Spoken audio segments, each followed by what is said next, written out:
안녕하세요. 세종 FM 정보센터 989 김수정입니다. 3월 9일 오늘의 뉴스 브리핑입니다. 세종시가 지난 8일 세계 여성의 날을 기념해 여성의 힘으로 세종을 새롭게라는 슬로건으로 기념행사를 개최했습니다. 세계 여성의 날은 1908년 3월 8일 미국 뉴욕의 섬유산업 여성 노동자 15,000명이 생존권과 참정권을 요구하며 벌인 대규모 시위를 기념해 1975년 유엔에서 지정한 날입니다. 우리나라에서는 2018년 법정 기념일로 지정됐습니다. 세계 여성의 날을 맞아 시가 처음으로 주최하고 세종여성플라자가 주관하는 이번 행사는 8일 오후 5시부터 세롬동 가득들 근린공원에서 열렸습니다. 이날 기념식에는 최민호 시장, 이순열 시의회 의장, 최교진 세종시 교육감을 비롯해 유관기관 단체장 등 500여 명이 참석했습니다. 기념식은 세계 여성의 날의 의미를 돌아보고 성평등 실천 결의를 다짐하는 선언문 낭독과 퍼포먼스, 시민 자유 발언, 문화공연 등으로 진행됐습니다. 또 세종 YWCA, 세종여성기업인협의회, 직장맘 지원센터 등 19개 기관 단체가 운영하는 양성평등 룰렛 퀴즈, 여성기업 제품 홍보, 1일 노무상담 부스와 함께 플리마켓, 푸드트럭 등 다양한 즐길거리를 선보였습니다. 기념식 후에는 시민과 여성단체 회원 50여 명이 세계 여성의 날 슬로건 현수막과 피켓을 들고 세롬동과 나성동 일원거리를 행진하며 116년 전 미국 여성 노동자들의 외침을 재현했습니다. 최민호 시장은 38 세계 여성의 날을 온 마음으로 축하한다며 더 나은 사회를 만들기 위해 용기를 낸 여성들을 기억하면서 차별 없고 성평등한 세종을 만드는데 더욱 힘쓰겠다고 말했습니다.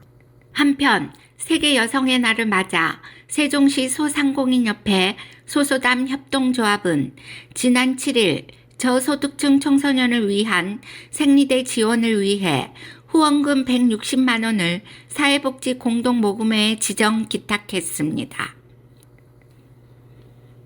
세종시가 관리하는 공공수영장이 다음 달 4월부터 시 재정 상황과 이용객 의견을 반영해 단축 운영에 들어갑니다. 운영 변경 사항이 적용되는 공공수영장은 아름스포츠센터, 한설복컴수영장, 보람수영장, 장애인형 국민체육센터, 조치원 수영장 등 5곳입니다. 먼저 휴무일의 경우 기존 격주 일요일 휴무에서 매주 토일 교차 휴무로 변경됩니다. 기존 첫째, 셋째 일요일 휴무였던 한솔복컴 수영장, 보람 수영장, 조치원 수영장은 매주 일요일 휴무로 바뀝니다. 둘째, 넷째 일요일 휴무였던 아름스포츠센터, 장애인형 국민체육센터 등 2개 종합체육시설은 매주 토요일 문을 닫습니다. 또 5개 시설의 평일 운영 종료 시간은 평일 오후 10시에서 오후 9시로 1시간 앞당겨집니다. 앞서 시는 어려운 재정 여건 속 올해 공공요금, 인건비 등의 급격한 인상에 따라 운영 비용은 절감하되 시민 불편을 최소화하는 방안을 찾기 위해 노력해 왔습니다. 특히 수차례 간담회를 열어 이용객의 의견을 적극 수렴해 운영 사항을 최종 변경했습니다.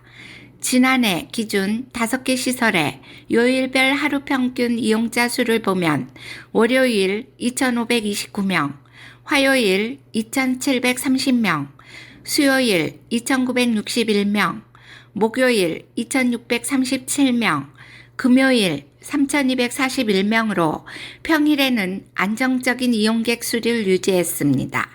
반면 토요일과 일요일은 각각 1,980명, 1,650명으로 2,000명을 밑돌았습니다. 시는 수영장별 토 일요일 교차 휴무를 통해 민원을 최소화하고 시설 운영 효율화를 도모한다는 계획입니다. 공공수영장의 휴무일 변경과 운영시간 단축을 통한 절감액은 약 5억 8천만 원으로 전망됩니다. 정희상 시설관리사업소장은 4월부터 공공수영장의 운영 효율화를 통해 시민분들께서 수영장을 이용하는데 불편함이 없도록 최선을 다하겠다고 말했습니다. 세종남부경찰서는 지난 7일 전화금융사기 피해를 예방한 신한은행 세종지점 직원 A씨에게 감사장과 신고보상금을 수여하였습니다.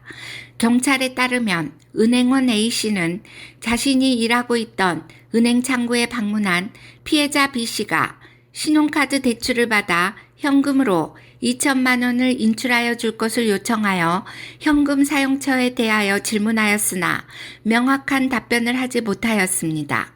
이에 전화금융사기 피해를 의심하고 출금을 보류한 후 즉시 112 신고를 하여 피해를 예방한 공적이 있다고 밝혔습니다.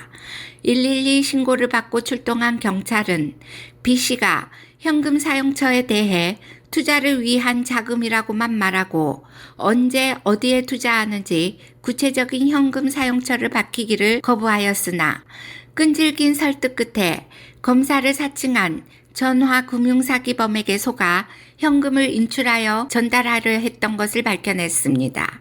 지난해 전국 전화금융사기 피해는 10월까지 매월 평균 340억 원대로 전년 대비 피해액이 28%가량 감소하고 있었으나 11월 483억 원, 12월 561억 원을 기록하면서 피해 급증이 심각하게 우려되는 상황입니다.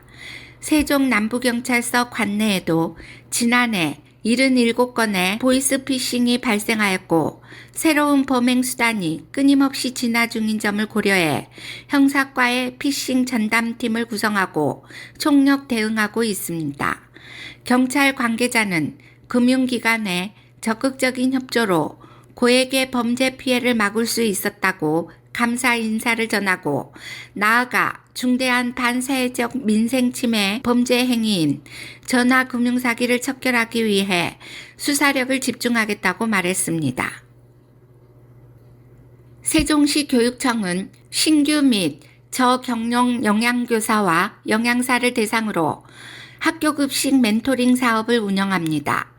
학교급식 멘토링 사업은 신규 및 저경력 영양교사와 영양사의 학교급식 현장 적응력을 제고하여 안정적이고 위생적인 학교급식 운영을 도모하고자 마련되었습니다.